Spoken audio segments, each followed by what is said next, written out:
again. We're live. This time we have a visitor with us. So we have Tomi Kaukinen from License to Fail joining us here. We will go a bit through Tomi's background during this half an hour to hour look what Tomi has done, and then Tomi will give a kickoff speech to this event and give us some motivating words to actually get this hackathon going, and maybe some ideas that what can help us out during this hackathon overall.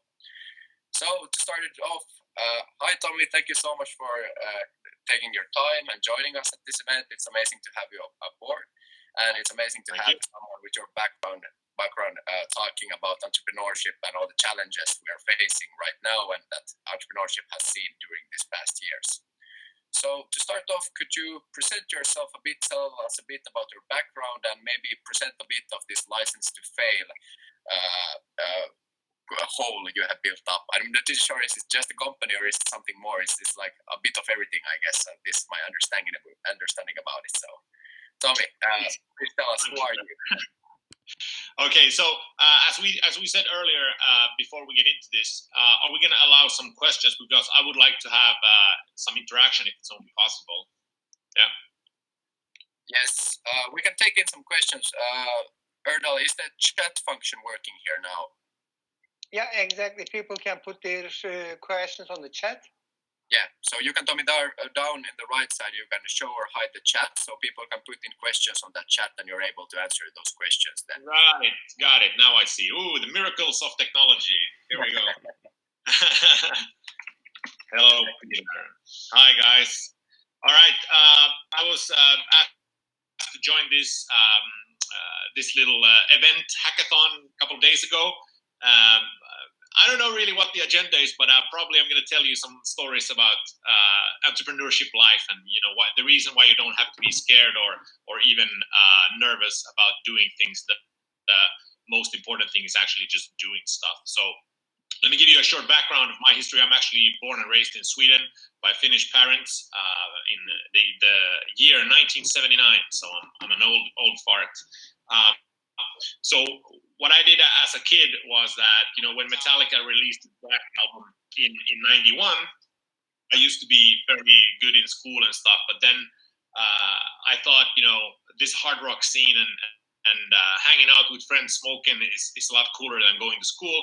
So I thought, I'm not gonna, do this school thing anymore. I'm just gonna try to get the best looking girls and, smoke and all that stuff.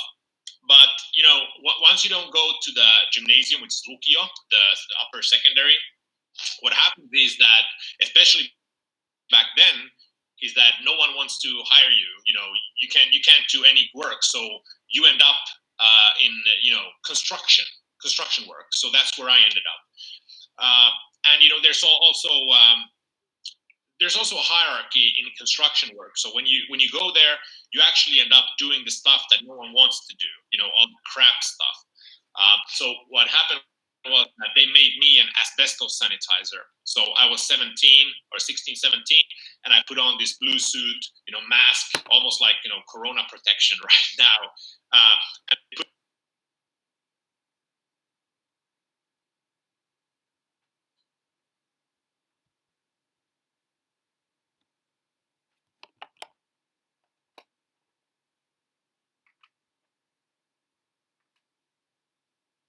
So every morning when I woke up, I had these stomach pains. I was like, I don't want to do this anymore. Life sucks. But, I didn't have the motivation to do anything about it. So I just kept going for a couple of years, basically, hating my life. And then I got promoted. So I got a promotion to work as a cleaner in the Stockholm metro system, which means that we basically had these sticks where we picked up, the magazine Metro because it was a fire hazard. So I walked around tunnels in the Stockholm metro system back and forth, I don't know, 100 times, I can tell you. It was working from 12 o'clock in the night until 4 in the morning. It was quite relaxing. But still I thought, no, I'm not sure this is me. And I started getting this feeling that I'm wasting my life. And then I heard a radio show in Swedish radio where they interviewed these couple of guys that had been working at elderly care. as a summer interns, and they told the radio host that there's a lot of screaming going on at night, and then the guys asked the guy who was running the elderly care, like, what's this screaming thing? Why are these old people screaming here? And he said, it's probably life regrets. So they know now that they can't do anything about it anymore. So they have some regrets, and they know life is basically over. And when I heard this, I was like, Jesus fucking Christ! I don't want to be that person. So I went to my boss and said, look, I'm out of here. And in Sweden, you have to, when you apply to university or college, you don't do it as you do in Finland. You don't have these kind of which is like a test to get into a specific school. You don't have that in Sweden. So what you go by in Sweden is your basically gymnasium grades. So I started looking at universities because I was full of motivation to get the hell out of that metro. So I started looking at universities, and then I found Stockholm School of Economics, which was one of the kind of elite schools in Sweden, the best schools. I was like, I want to get in there. And then I looked about the requirements to get into that school, and it was very basically, straight A's. You need to have like 10 in every single subject of all the gymnasium courses. So I was like, whew, that's hard, but I'm going to do it. So I went back to gymnasium, put up a schedule for myself, and I worked. I thought I'd read the whole 3 year in 2 years. So I had lectures from 8 o'clock in the morning until 9 in the evening. And that was from Monday to Thursday. And then on Friday, I had a little bit easier day. I had from 8 to 4. So and the weekends, then I was grinding my stuff. And after 2 years, I graduated with, in Finland it's 10. So I had a 10 GPA. I had a 10 in every subject. And in Sweden, it's MVG, mycket väl godkänd. And I got into Stockholm School of Economics. So I remember my first day back in 2002 when I entered the school in Stockholm. There were barons, there were counts, there were these noble people back there. A lot of kids from like rich families and stuff. And I was like, what the hell? I was cleaning up fucking magazines in the metro 2 years ago. Here am I now, But I thought I deserved it. I worked hard, so I went through the school in 4 years, graduated as a suit, and started working for international investment banks. And I remember my first day in working, at a bigger company for these guys at JP Morgan and Merrill Lynch and these big banks. And I remember coming to the office. They put a computer in front of me and just said, Tomi, here, can you do this cash flow? I was like, okay, I'll do the cash flow. My boss was American. He was from Texas. And I started doing the cash flow analysis in Excel. And I thought to myself, well, this sucks. I didn't know work life was this boring. So I was bored to my teeth. And I started thinking about like, what the hell? This wasn't what I was dreaming about, because when you graduate or you're in school, you think that work life is going to be this stock photo of happy people doing quarterly reports, smiling and yeah. But it was really boring, and I was shocked of how boring work life was. So but anyway, I was like, okay, well, I guess this is it. And then I started making some money. Money helps a bit. Moved to Finland in 2007 and kept working with these guys. And after doing it for 5 years, started to make quite okay money. I started to feel, this existential crisis. I thought, I have an apartment, I have all the material goods, I have all that stuff, but I still have to do work I don't actually like. So it made me think, and I started complaining at home to my girlfriend. I was like, this isn't fun. Money certainly doesn't help anymore. So I did it for 9 months. I started whining and complaining about my life, and actually called one of my cousins who is a big executive in a large pharmaceutical company, and I told him, like, look, man, I make money, but I'm miserable. And he was like, are you fucking kidding me? You have it all. You have all this stuff, and you're whining. Like, stop whining and go out and party and forget all this existential stuff. I was like, damn, am I the only one who suffers from this? So I kept my mouth shut for 9 additional months, and in 2012 I then went to my boss and I said, I'm out. I'm gonna go into the startup world, and that's where I quit my career 8 years ago, almost 9 actually. And I jumped onto a startup which I thought was fun. I didn't know anything about startup life at all. I didn't know anything about apps, and we thought we'd do an app with another guy. We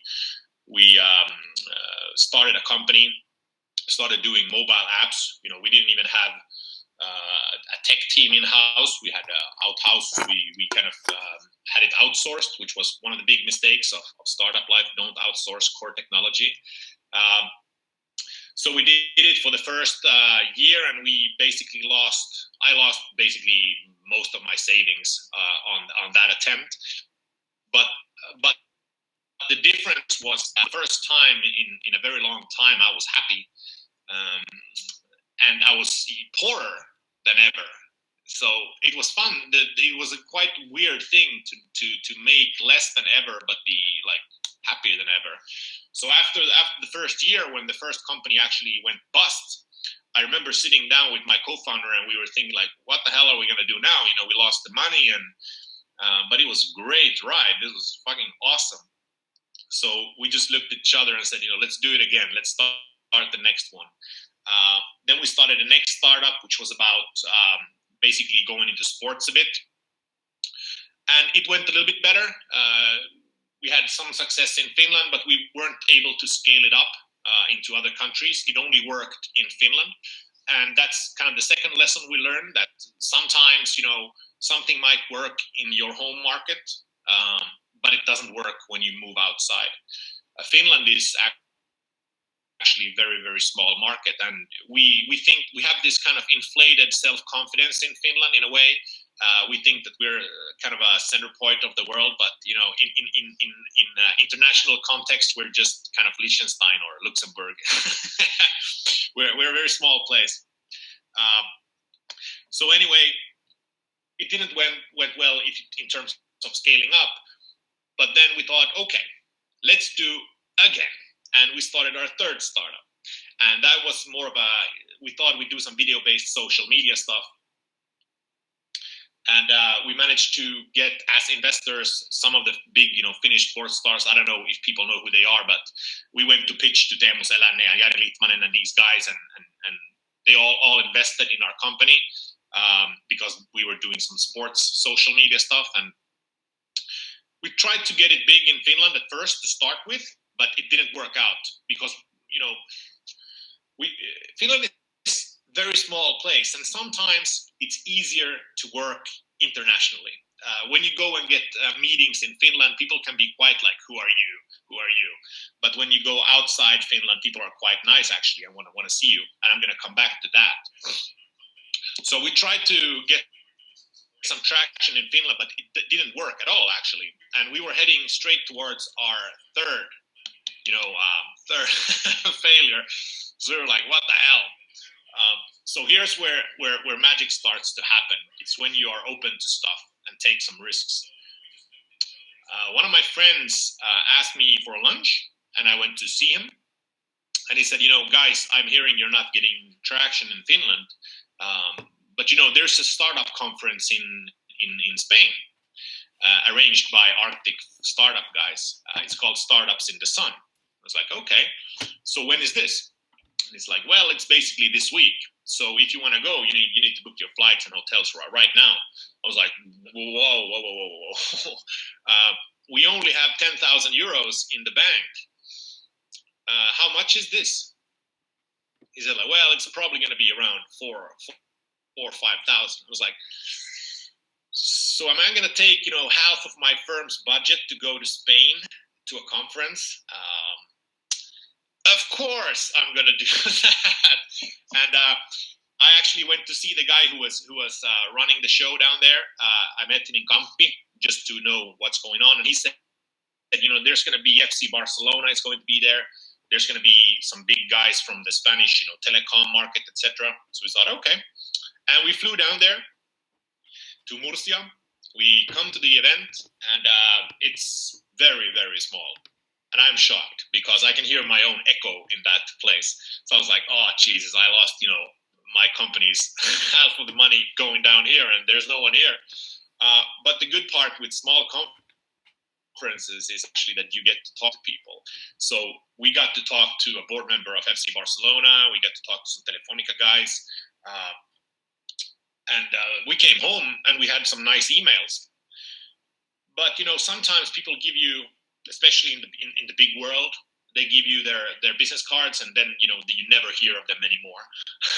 But we send a mail to the FC Barcelona guys. We send a mail to a consultant in Madrid, etc., and they all replied. It's like, whoa, this is interesting.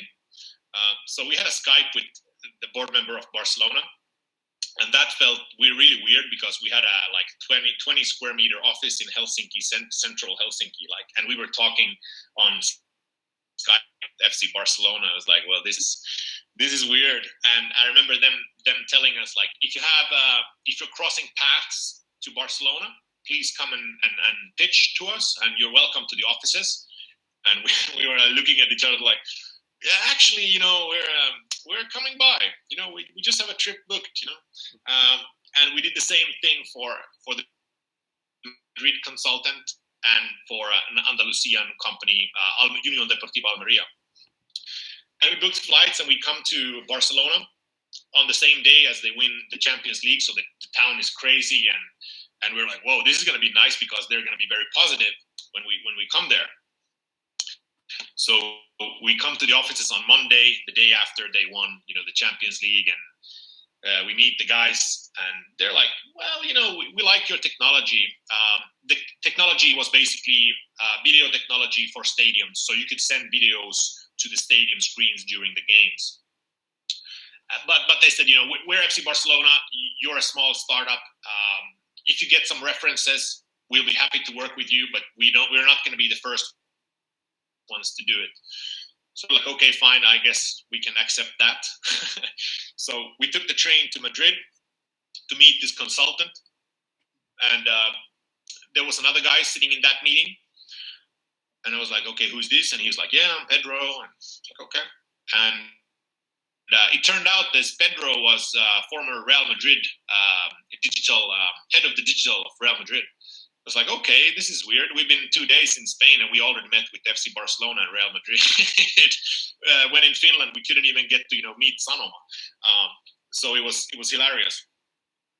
And the same day on that conference, the consultant takes us to meet with Atletico de Madrid. So we meet also with Atleti.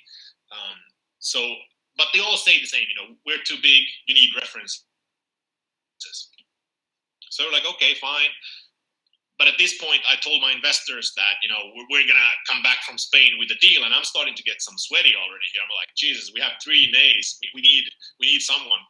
So we drive down to Andalusia, to Almeria. We come to the stadium. And I noticed that, my internet is down. And for us to be able to make a demo, I need to have internet. And that's another thing also when you go to new markets. Make sure, technology works, because Finland, we're spoiled. We have unlimited data and all that stuff. Even when you go to Spain, you're going to be like Stone Age sometimes. I'm sorry. But we're very ahead of other countries in technology-wise. So we come there and we want to demonstrate, the tech to the team, to the marketing director. And, it's GPRS. It's like, oh, Jesus. And we come to the offices, and I ask the guys, what's the Wi-Fi code? It's still a big football. Like it's in terms of social, it's the 10th biggest in Spain. They didn't have Wi-Fi in the offices.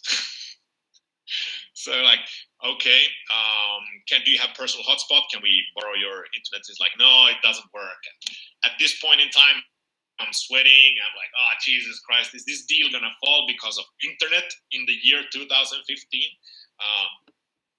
So whilst I'm standing there sweating and, having a total breakdown, this guy in the marketing director, he's like, guys, I have a solution. It's like, okay, well, what's the solution? It's like, let's go to McDonald's. They have free Wi-Fi. So I was like, oh, Jesus. So we jumped in his car and we go to the McDonald's in Almeria. We buy some fries and coffee and we get the Wi-Fi code and we get it working. And we actually close our first deal in Spain in Almeria McDonald's. So I'm very grateful for that McDonald's. And 1 month later, our technology was working in the stadium and the results were quite good. So that's where our Spanish adventure started. And within 6 months of that time frame, we worked with 16 clubs in Spain, including Malaga, Villarreal, Estudiantes, Leganés, Alcorcón, and it was like a dream. And I never would have made that trip, without, first of all, taking the risk of spending, half the budget to go to that conference. And yeah, I don't know if every risk is worth that, but for me, it turned out very well. And also meeting up with an old friend who introduced me to this. And, at the end of that year, the guy who sat in the second meeting, Pedro from Real Madrid, he actually joined my company. So very, very happy to, hire a Real Madrid guy to little startup from Finland. But we kept working in Spain quite a lot. We moved our office there, and we were basically based in Madrid, and everything went well. But after doing that for a year, 1.5 years approximately, we didn't have the traction that we needed. But we needed to kind of change business model a bit, and this is life. This is how startup world works, and you need to move fast. So instead of selling it to the clubs, we started selling it to media companies. So we started working with the Radio Televisión Española. We started working with some Malaysian companies and stuff. And at this point in time, I've been doing startup life for basically 6 years and like full pace, like traveling a lot, constantly stressed out about, financing and stuff. So in 2017, I actually felt my first, I got these anxiety attacks and I started getting pains in my stomach and stuff.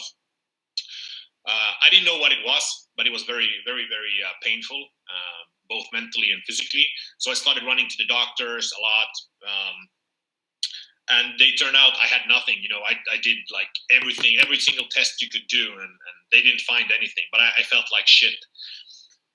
So in 2018, after fighting against this burnout for a year, I decided to quit and jump off, the company as I did.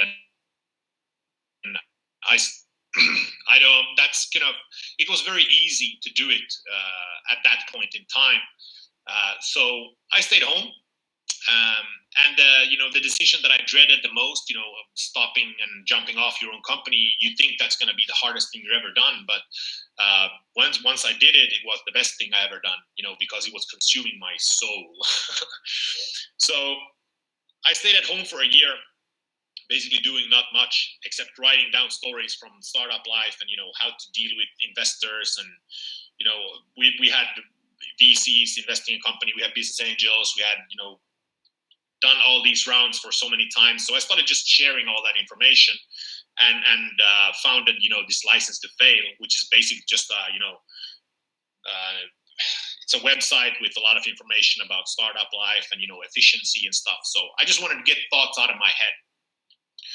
And now after doing that for a while, I started speaking publicly about startup life, started speaking publicly about burnout, depression and how that feels and all that stuff. And, and now in the fall of 2019, I was nominated to Speaker of the Year. So I was like, whoa, that's weird. And then in December, I actually got to know that I'm the finalist of Speaker of the Year. So it's me and Arman Alisad and Saimi Hoyer on the storyteller categories. So, you can turn all the situations to positives, whatever you experience.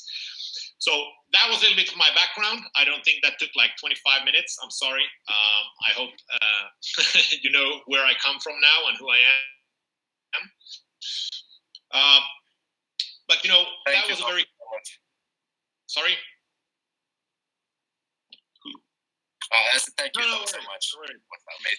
So I'm sorry for such a long background story, but some some key thoughts from entrepreneurship life is basically everybody talks about risk taking. Of course that's part of it. But if you look at somebody has. I hear myself. Now. Okay. Is there someone who has that would be mic on right now? That was better. So some of the key lessons, from startup life and business in general, what we did, for example, I'm going to give you a practical example from about when the first thing I mentioned, what I learned from startup life was, don't outsource your core technology. That's number one. If you're dependent on a specific technology for your product, better have it in house. Because if you work with outsourced stuff, it's going to be very painful for you in such a fast moving environment as today. If you find a bug on your website, or if you find a bug in your app, and it's Friday at 9 o'clock in the evening, and you work with some of the big companies doing outsourced stuff, they're going to get back to you on Monday, Tuesday, and they're going to get back to you with an offer to do that fix. So what you want is you want to have CTOs in house. You want to be able to smack them in the head and say, do this now, right? So that's one of the stuff you need to do. And also, I'm going to give you a practical example of how we got saved by our in-house CTO. We had just signed a deal with La Liga company in Spain, Malaga, which is quite a big football team. And we came to the stadium, on the same day to kind of install our tech, because it was just a web-based, platform. We made it super easy. And we come to the technical room where you're supposed to, handle the stadium screens. And, the guy who's sitting there, he's like a janitor. And he's like, "Are you running this?" It's like, CC. Like, okay. So I was looking at, the desk, and I saw this Windows, PC 386 from 1986 on the table. I was like, is this the one you're running the stadium screens from? This computer? This team had played in, Champions League, and they were, their stadium was handled by a PC from fucking 80s. So it was very shocking to work with very big clubs in the world and notice that they were, not that advanced as you might have thought. So we said, how do we get these to the stadium screens? Where's the Wi-Fi? And they said, we don't have a Wi-Fi. We need to put them on a USB stick, and then we need to insert it into our, Windows 95, and then it's going to load, and then it's going to get up to the screens. It was like, aha. So we can't do it live. And they're like, no. And this was on a Saturday at 3 o'clock. And the game was at 9. So we called to our CTO and said, dude, Gabriel, you need to make offline compatibility with this, so we can, download all this content and put it on a stick and give it to them. And I remember Gabriel was replying, okay, when do you need this? It's like, well, you got 2 hours. So Gabriel started doing that, and at 6 o'clock, I think we got it. And we started collecting all this media that we needed for the stadium screens, and we plugged it into their computer, and that's where the nightmare begins, because you have these, green dots, like how when it's loading, it's like, and the game is getting closer. It's getting closer. It's getting closer. They start the first half. We're supposed to do it in half time. Still is left, and 1 minute after, like before halftime, these videos are transformed to the stadium, and we managed to have it on the screens. So that was a close call, but now we had the offline compatibility. And once we started working with companies in Madrid, we could use that as a unique selling point, because it turned out that a lot of these football clubs didn't have Wi-Fi in the stadium. So we could already, in the sales process, basically say, we have offline mode. And they're like, because we don't have Wi-Fi. We're like, we know. So that's one thing that I talked about. Sorry, I need to have a little bit of water.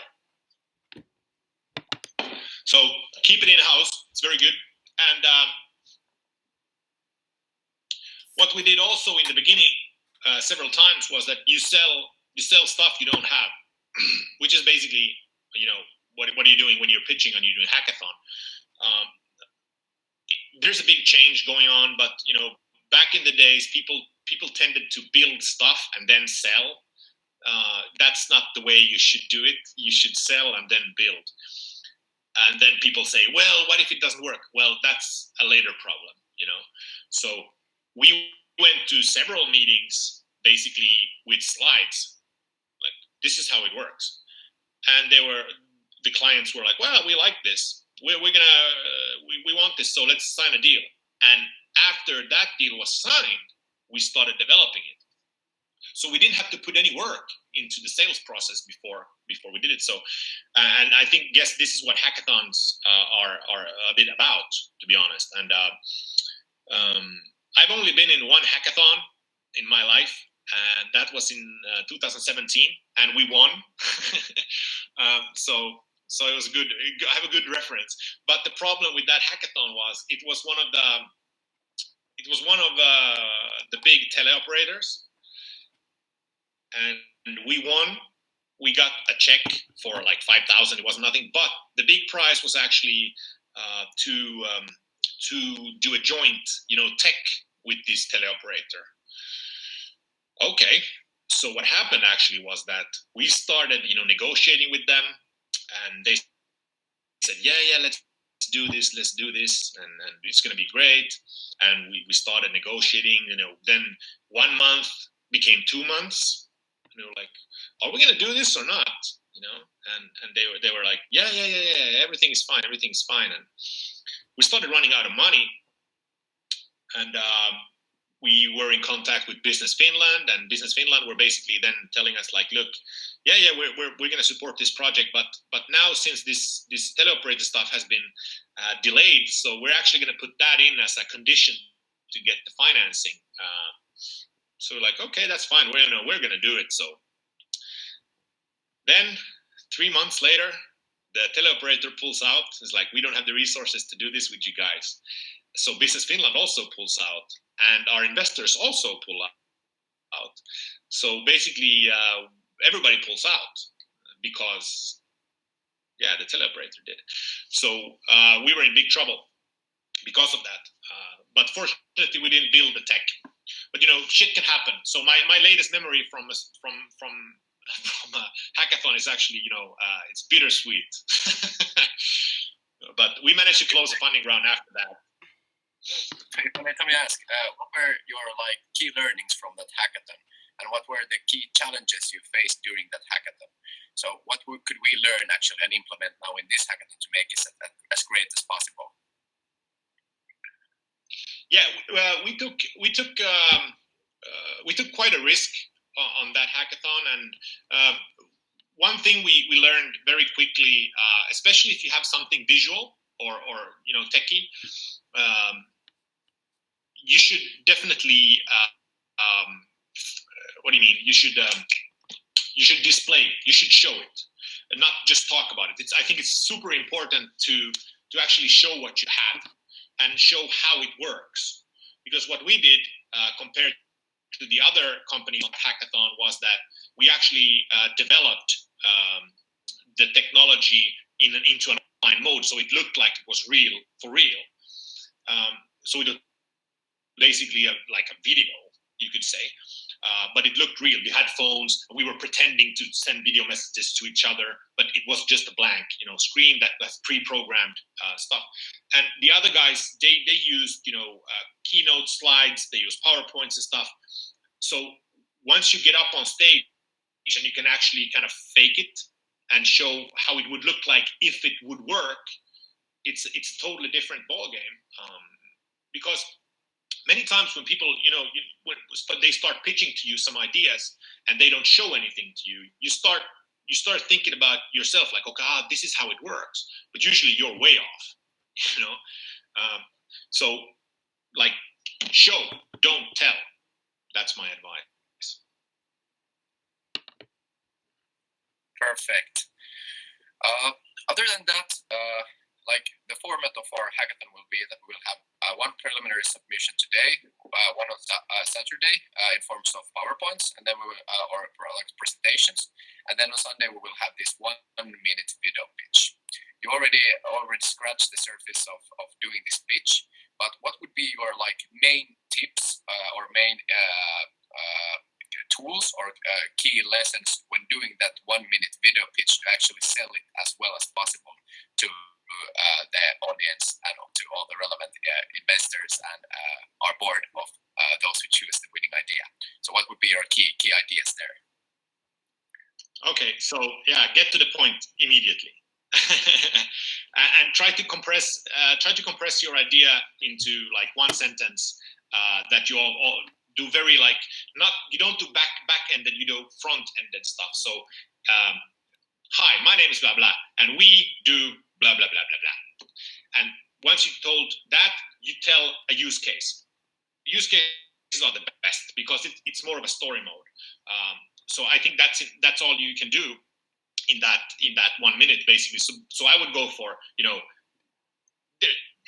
some people say you don't have to present yourself. Some people say, I say, well, it takes 3 seconds to say, I'm Tomi, I'm from blah blah blah. So that it's a nice thing to say. So present yourself.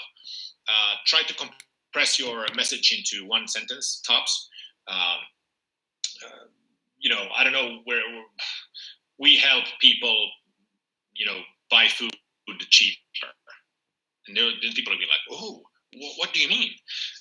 And then you tell how that happens, like we do, and try to make it so that it's very relatable, so that people can basically relate to the problem, and the solution. So making it relatable is extremely important, so that people can actually see that there is value in this. And then, of course, if you have the time after this use case, I would recommend, if you can, use market size, or make them understand that this is there is a market for this that is quite big. Like if you take, for example, now something that people use quite a lot now is like home delivery. Everybody gets it. You get it. You're like, great. And in that case, I don't think you don't even need to basically go for the market size, because everybody understands that home delivery is, that's a big market. But so basically that, I don't think in 1 minute you don't have time to do anything else than that. And since this is not an investor pitch, you don't have to say that you get 25% of my company for 100,000. So you can skip that part too. Did I catch everything? Or if people have some questions, feel free to ask in the chat. I'll be glad to help. Sometimes you forget all simple stuff when you do it. Yeah, just to headline that if you have any questions you want to ask from Tomi, please post on the chat. You'll find the chat in the bottom right corner, and just clicking on that, you're able to post your questions. So anything you have to ask, or any questions you have regarding this hackathon structure, or something that Tomi could now help with, ask, and we'll try to help you as well as possible. Maybe one interesting thing to bring up with you, Tomi, is that because you have been now working so hectically with these different startups, you are probably really set up with this COVID-19 crisis. So what would be some ideas that you have contemplated during this crisis that we could actually solve? And have you come up with anything special there, or something that we could actually start working on? I don't know. I just told my friends today that we're traveling to Mars, and we have these large hadron colliders, and we have CERN and stuff. But a video conference system that works, is it too much to ask? But this seems to work quite well, and people are using Zoom. But I didn't get Zoom to work. But that's just a comment. What I've been doing myself is I've been trying to digitalize some of my stuff. So some of my speaker gigs and stuff I've done into offline. And we actually had on Monday we had a live stream gig with several thousands of people. The speaker gig was kind of weird because I was speaking on a stage to no one, but there were like thousands of people at home watching it. But I don't actually know. I haven't had any major good ideas during this COVID stuff. Home delivery is something I've been very keen on using and trying to help entrepreneurs who have cafes and stuff. But people think that it's a positive thing that you can work from home and you can do this stuff. But I'm actually starting to think, it's very nice. Yeah, you get efficient. But what I'm starting to notice now, only after 2.5 weeks, as it's the physical interaction with other humans is quite nice. I miss that already. So I want us to all get back and hug each other at some point.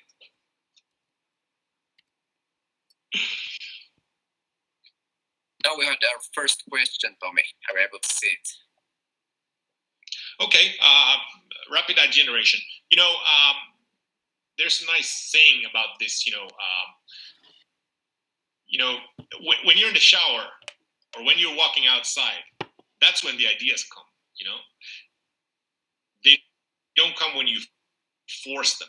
It's funny with ideas that they usually come when you don't ask for them, right? I think most of the ideas that we have in the world that are the greatest ones are, just generated by your brain while you're not actually doing anything. And Nietzsche said, don't credit any idea that hasn't been thought of outside. So, but what I do, what I work with quite a lot is actually I use the Pomodoro technique, which is you work in 25-minute segments. So you turn off all your distractions you have, and then you work for 25 minutes on one thing. And especially when you do creative writing, which I do quite a lot, is that it might feel really hard in the beginning to get going. You want to procrastinate. You want to check social. You want to, do everything else except doing that one thing. But what I noticed is that once you get 10, 15 minutes into that, deep work, that's where your body and mind starts actually rewarding you for taking that time. And that's where good ideas come. So if you want to grind for ideas, then I would suggest you just, shut off everything and just start writing and writing and writing, and it's going to come. Tomi, deal room is brutal. When you are done with 45 minutes, it will cut off everybody. So you have 30 seconds left. And there's one last question there.